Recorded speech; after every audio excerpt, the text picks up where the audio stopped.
Mi novia publicó en su graduación: por fin puedo dejar de fingir que amo a este perdedor, el karma la dejo en la ruina. Mi nombre es Jesús.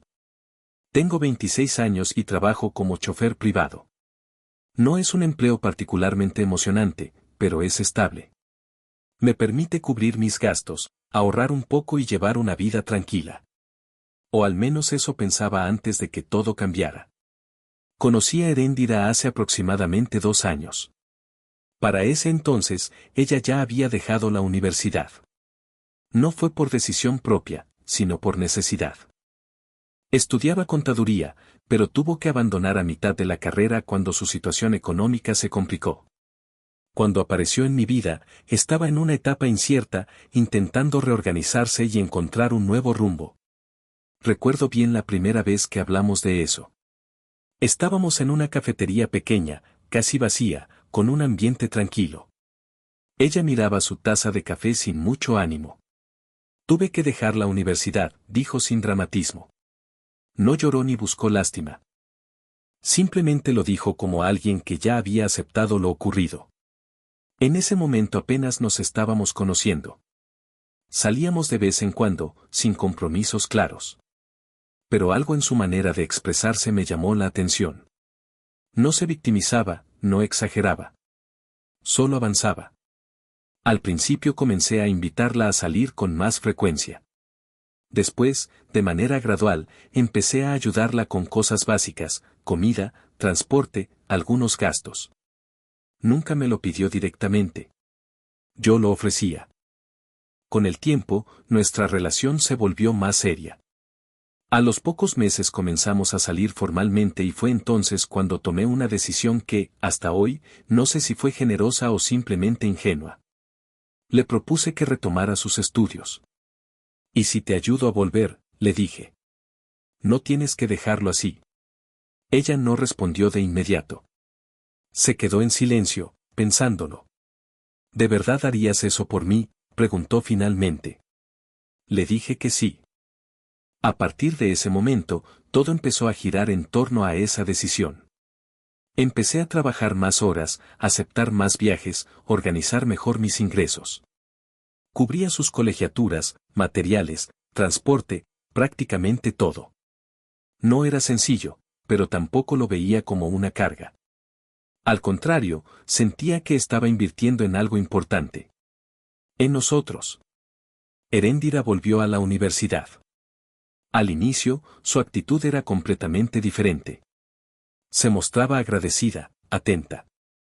Me decía que no sabía cómo devolverme todo lo que estaba haciendo por ella, que cuando terminara la carrera todo cambiaría para los dos.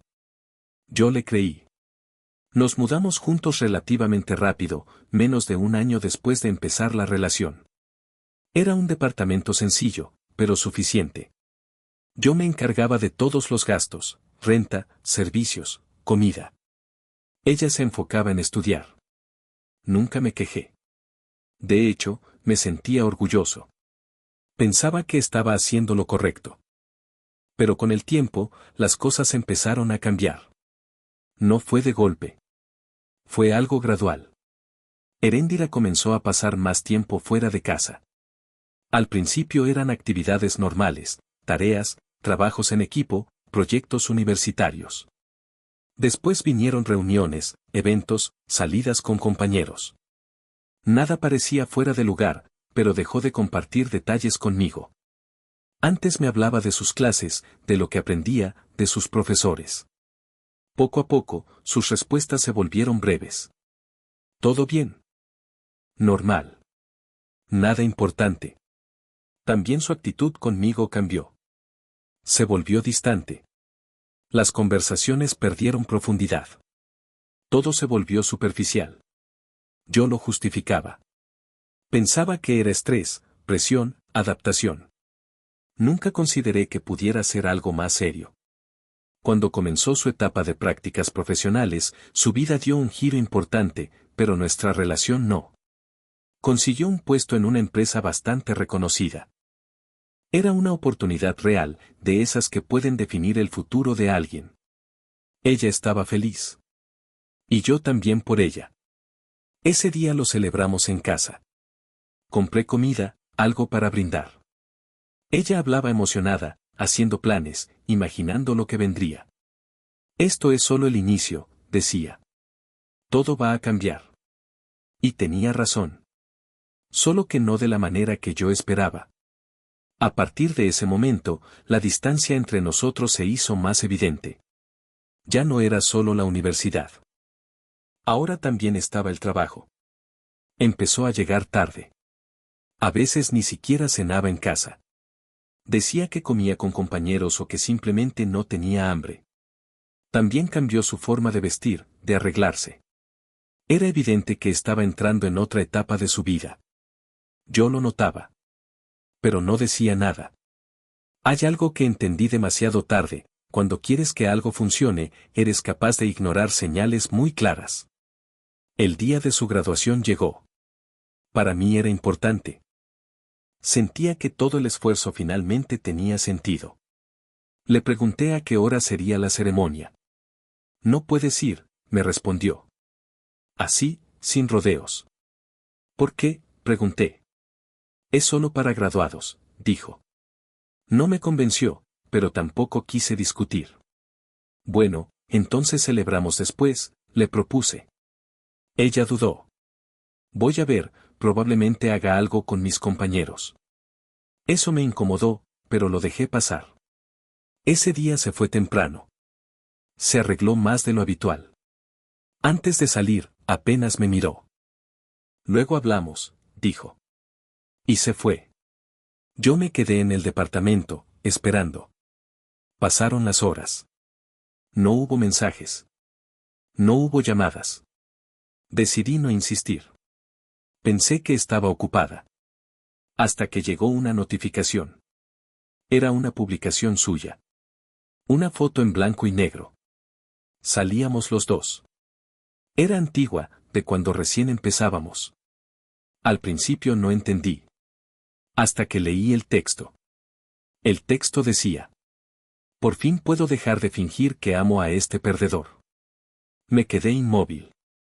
Durante unos segundos pensé que era una broma. Algo fuera de contexto.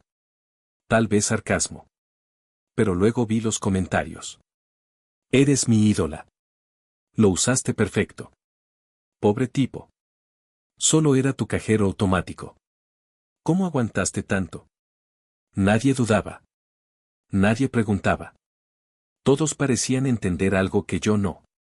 Sentí un vacío extraño, como si todo lo que había vivido con ella acabara de perder sentido en un solo momento. Intenté llamarla. No contestó.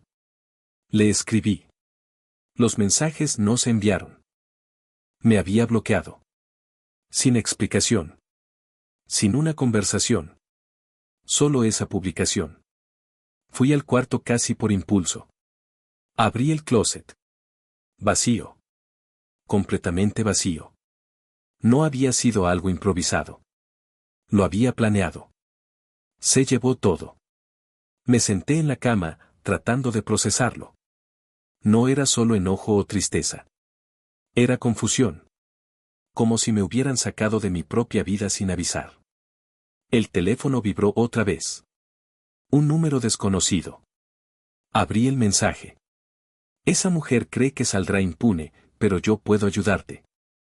Fruncí el ceño. No entendía quién era ni por qué me escribía. Antes de que pudiera responder, el teléfono volvió a sonar. Era el mismo número. Contesté. Sí. Jesús, dijo una voz femenina. Sí, ¿quién habla? Soy Laura. Compañera de Heréndira. Guardé silencio unos segundos. Habla, dije finalmente. Acabo de salir de su graduación, continuó. Y hay cosas que debería saber. Suspiré. Creo que ya sé suficiente. No, respondió con firmeza. No sabes todo. Su tono no era dramático. Era directo. Siempre hablaba de ti como alguien que le resolvía la vida, dijo. Decía que era su respaldo mientras terminaba la carrera. Apreté el teléfono con más fuerza. ¿Y ahora qué?, respondí con ironía. ¿Que todo fue un plan? Sí, dijo sin rodeos. Exactamente eso. Hubo un breve silencio. Decía que en cuanto consiguiera trabajo, te iba a dejar. Solté una risa seca, sin humor. Muy eficiente. Eso no es lo peor, agregó. Eso me hizo detenerme. Entonces dilo. Está involucrada en cosas ilegales en la empresa. Mi atención cambió de inmediato. ¿Qué tipo de cosas? Fraudes. Facturación falsa. Movimientos irregulares. La miré en silencio, aunque no podía verla. Intentaba procesar lo que estaba diciendo. ¿Y tú cómo sabes eso? Porque trabajé ahí antes que ella, respondió. ¿Y por qué lo vi? Hizo una pausa breve. Y porque ella misma lo comentaba cuando pensaba que nadie importante estaba escuchando. No sonaba dudosa. No parecía estar inventando. También consiguió ese puesto acostándose con el jefe, añadió. No reaccioné con sorpresa. En ese punto, nada me sorprendía. Hace unos minutos volvió a hablar de ti, continuó. ¿Qué dijo? Laura soltó una pequeña risa amarga. Que dejó su laptop en tu casa. Automáticamente miré hacia el área donde trabajábamos. Y que no le preocupa, siguió. Porque sabe que vas a encontrar cualquier excusa para volver a verla. Sentí algo distinto. No era tristeza. Era claridad. ¿Eso dijo? Pregunté. Así tal cual. Hubo un silencio. Dentro de mí, algo cambió. No fue impulsivo. Fue preciso. Perfecto, dije en voz baja. Jesús, intentó decir ella. No, la interrumpí. Ya entendí todo. Miré alrededor del departamento vacío. El closet. La cama. El silencio. Voy a destruir todo lo que dejó, dije. Que no le quede nada. No hagas eso, respondió de inmediato. ¿Por qué no? Porque eso no es venganza.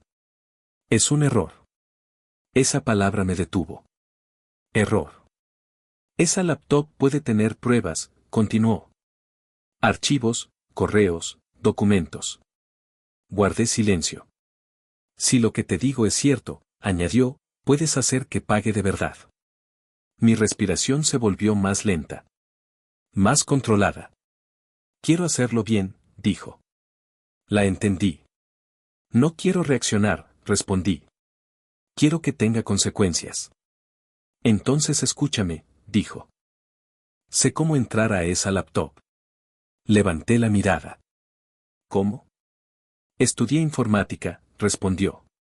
Y la conozco. Sé cómo piensa.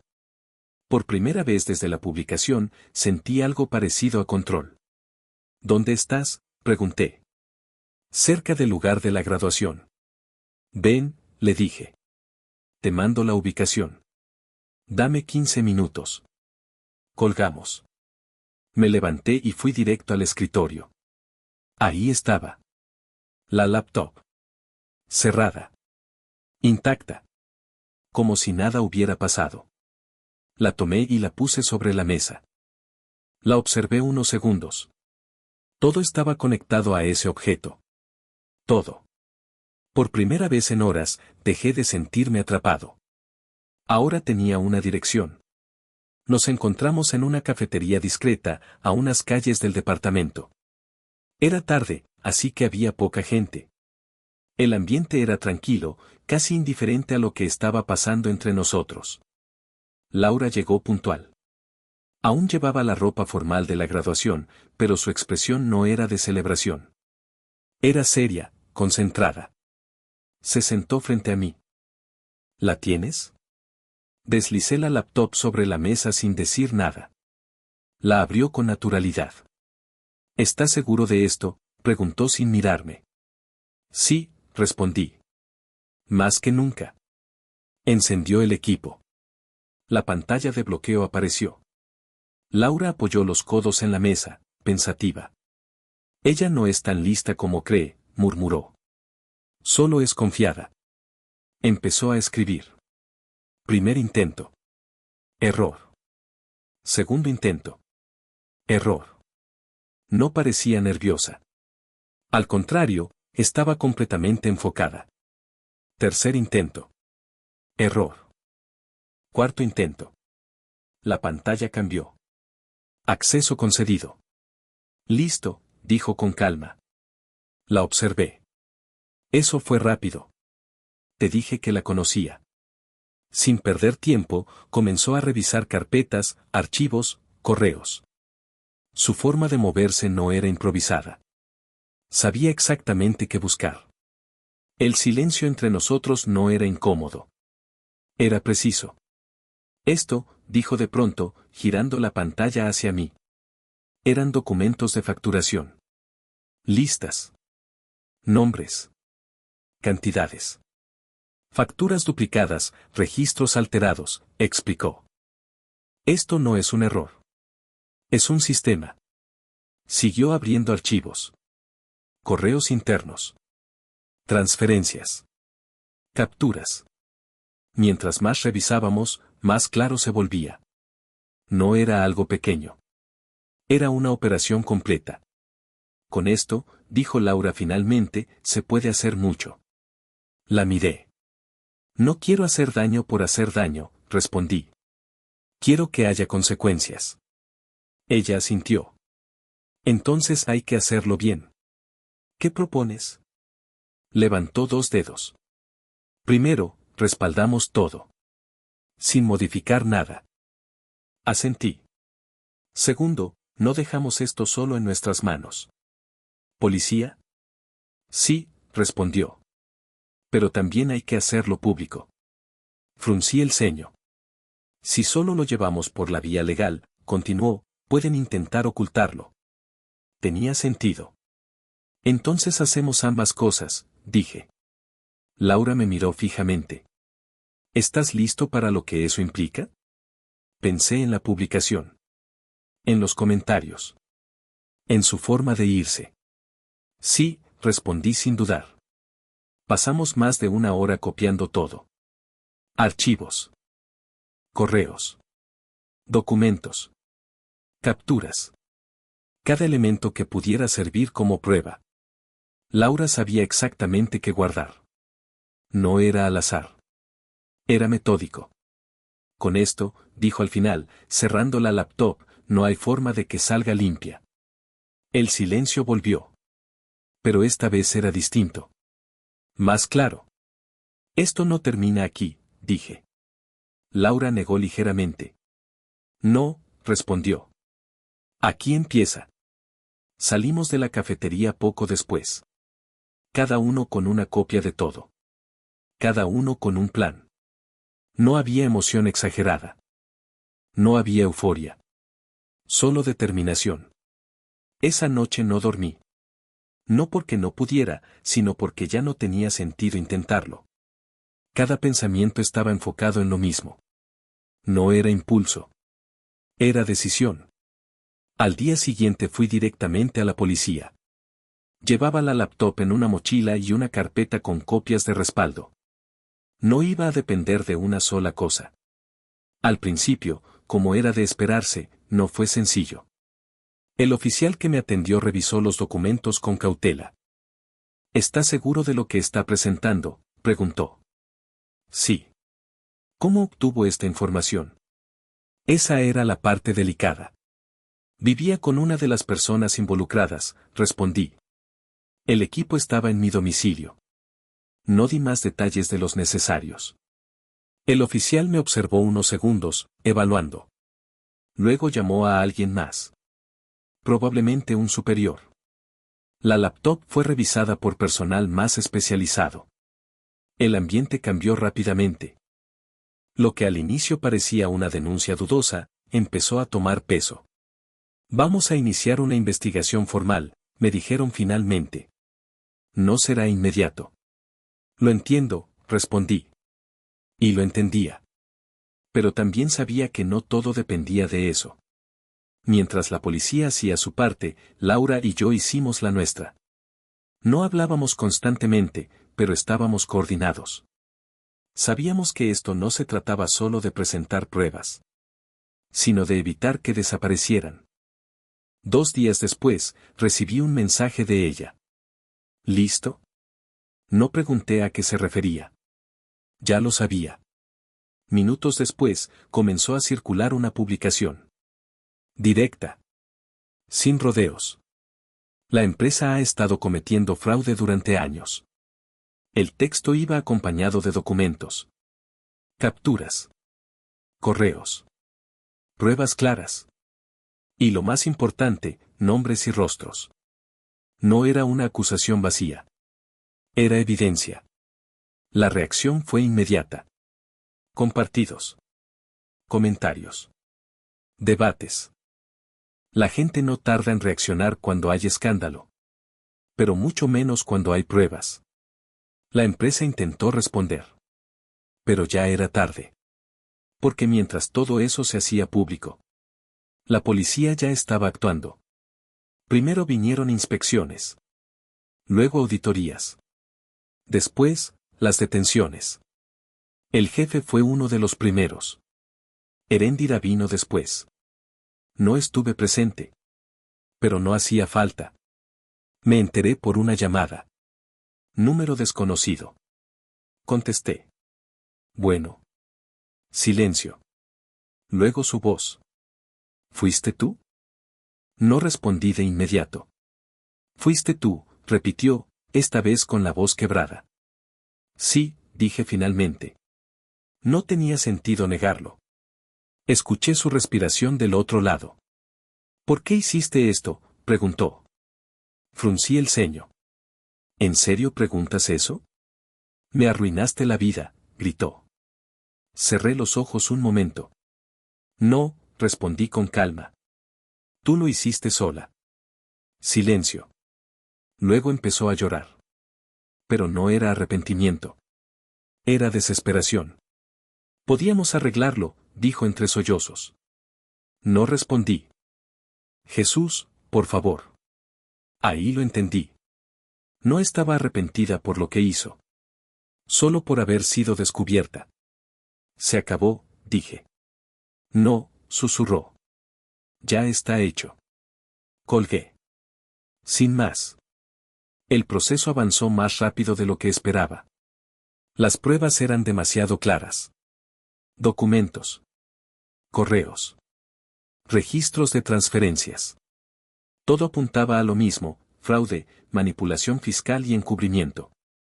La empresa fue clausurada. El caso se volvió público, no solo en redes, sino también en medios más grandes. El jefe recibió una condena más severa. Heréndira, en cambio, fue sentenciada a 3 años de prisión y a la pérdida de su licencia profesional. Todo por lo que había trabajado. Todo lo que había justificado. Todo lo que creyó haber construido. Se derrumbó. Pasaron varias semanas. El ruido mediático bajó, como siempre ocurre. La gente dejó de hablar del tema. Pero las consecuencias se quedaron. Un día, Laura me escribió. Gracias. Nos volvimos a ver en la misma cafetería. Esta vez el ambiente era distinto. Más tranquilo. Más cerrado. No lo habría logrado sin ti, dijo. Tú ya sabías todo, respondí. Sí, pero necesitaba a alguien que diera el paso. Asentí. Hubo un breve silencio. ¿Te arrepientes?, preguntó. Pensé unos segundos. No en ella. No en la relación. Sino en todo lo que pasó. No, respondí. Y era verdad. No sentía culpa. Tampoco satisfacción exagerada. Solo cierre. Laura sonrió levemente. Entonces valió la pena. Sí. Nos despedimos poco después. No intercambiamos más de lo necesario. No éramos amigos. Solo 2 personas que coincidieron en el momento correcto. Esa noche regresé al departamento. Seguía vacío. Pero ya no se sentía igual. No era abandono. Era espacio. Caminé por las habitaciones sin prisa. Sin recuerdos que evitar. Sin preguntas pendientes. Me detuve frente al closet. El mismo lugar donde todo se hizo evidente. Ahora no había nada. Y por primera vez, eso no me molestó. Apagué las luces. Me senté en la sala. Y entendí algo simple. No fue el engaño lo que más dolió. Fue darme cuenta de que nunca fue real. Pero también entendí otra cosa. Al final, cada decisión tiene un precio. Y esta vez, no fui yo quien lo pagó. Actualización. Hola a todos. No sé cuántos de ustedes leyeron mi historia original, pero gracias. Durante mucho tiempo no respondí mensajes. No por mala intención, sino porque cerré completamente ese capítulo. Seguí con mi vida. Cambié rutinas, entorno, prioridades. No todo fue perfecto después de lo que pasó. Pero sí fue más estable. Aprendí a estar solo. A no construir mi vida alrededor de otra persona. Y a no ignorar señales que antes habría justificado. Por eso escribo esto ahora. Porque algo que creí terminado, volvió. Hace unas semanas, a principios de marzo de 2026, empecé a recibir mensajes. Números desconocidos. Textos cortos. Sin contexto claro. El primero decía: vas a pagar por lo que hiciste. No era la primera vez que recibía algo así, así que lo ignoré. Luego llegó otro. Te observo todos los días. Ese me hizo detenerme un poco más. Pero aún así no le di importancia. El tercero fue diferente. Cuando menos lo esperes, todo va a terminar. Todos incluían enlaces. Archivos. Supuestas imágenes. Nunca los abrí. No por intuición emocional. Por lógica. Parecían intentos de fraude. Así que bloqueé los números y seguí con mi rutina. Durante varios días no pasó nada. Hasta que pasó. Una mañana, al bajar al estacionamiento, vi un charco debajo de mi auto. Pensé que era agua. Pero no lo era. Me acerqué. Líquido de frenos. Sentí un golpe en el estómago. Revisé rápidamente. No soy mecánico, pero sé lo básico. Los conductos estaban manipulados. No era desgaste. Alguien lo hizo.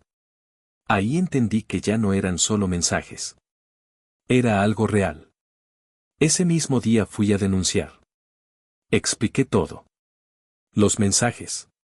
El auto. Las sospechas. Pero curiosamente, en ese momento no pensé en Heréndira. Para mí, ella ya era pasado. La policía tomó nota. Me recomendaron precaución. Cambiar rutinas. Evitar riesgos. Nada que no supiera.